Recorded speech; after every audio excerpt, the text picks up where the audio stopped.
शुरू करते हैं भाई। आज हम जैसे फ्रांसी क्रांति के बारे में बात कर रहे थे और इस पिक्चर के ऊपर हम बात कर रहे थे कि किस प्रकार से अगर हम कहें कि ये जो पिक्चर आपके सामने है, द ग्रैंड मोनार्क डिस्कवर्ड, ये एक घटना ऐसी थी जिसने मतलब पूरे फ्रांस को झकझोर के रख दिया। हालांकि क्रांति हो चुकी थी 1789 में और ये घटना है 1791 की, और इस घटना तक हम कह सकते हैं संविधान का निर्माण भी हो रहा था। संविधान सभा में मतलब क्रांति के बाद 2 साल में 1789 से लेकर 1791 तक फ्रांस के लिए संविधान भी बना दिया था। मगर उसी बीच फ्रांस का जो राजा था लुई 16 यानी लुई 16वां, वो फ्रांस को छोड़ के भागता है। और फ्रांस को छोड़ के भागने के पीछे उसका जो रीजन है वो यही है कि उसको क्रांति को दबाने की बात करता है। और क्रांति को दबाने की बात करता है तो अभी तक फ्रांस के लोग ये मानते थे कि फ्रांस का राजा क्रांति के साथ है और वो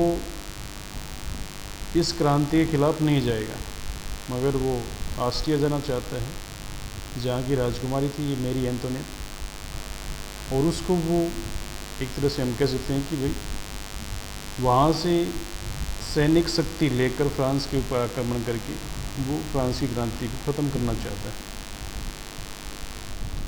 और इस क्रांति को ख़त्म करने के साथ साथ फ्रांस में दोबारा से राजतंत्र स्थापित करना चाहता है। ये सारी इस घटना, इस पिक्चर की बैकग्राउंड थी।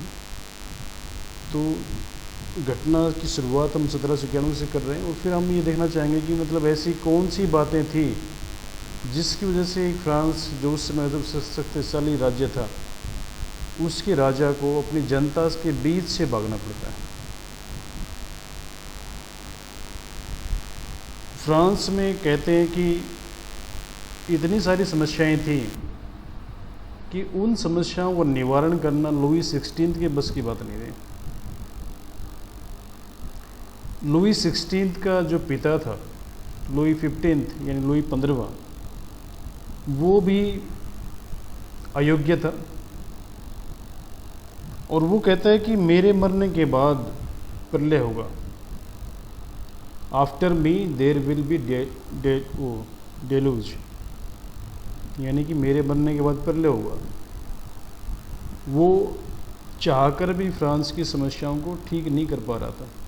हालांकि उसने कोशिश भी बहुत कम की, पर होता जाता है। और जो आदमी था जिसके ऊपर राज्य की स्थापना की गई थी वो एक तरह से ये दिखाई पड़ जाता है कि भाई हाँ, अब राज्य की ज़रूरत आदमी के लिए नहीं रही है। तो सबसे बड़ी समस्या हमें जो देखने को मिलती है वो यही है कि धीरे धीरे जब समाज की हम बात करते हैं और ख़ासकर जो फ्रांस की बात करते हैं तो फ्रांस में सबसे बड़ी समस्या हमें यही देखने को मिलती है कि एक ऐसा राजतंत्र हमें दिखाई पड़ता है जो निरंकुश है, जो कहीं न कहीं राष्ट्रीय राज्यों के जो उद्भव हो रहा था उसके पीछे जो सबसे बड़ी समस्या हमें दिखती है वो यही थी। और फ्रांस में जब हम बात करते हैं तो हेनरी चतुर्थ के काल से यानी 1589 से लेकर 1610,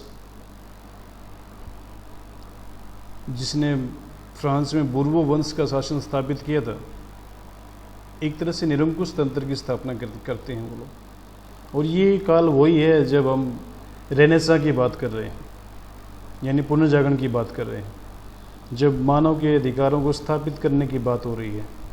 और उसी समय हम फ्रांस में देख रहे हैं कि उन अधिकारों को राष्ट्र के नाम पर दबाने की बात हो रही है।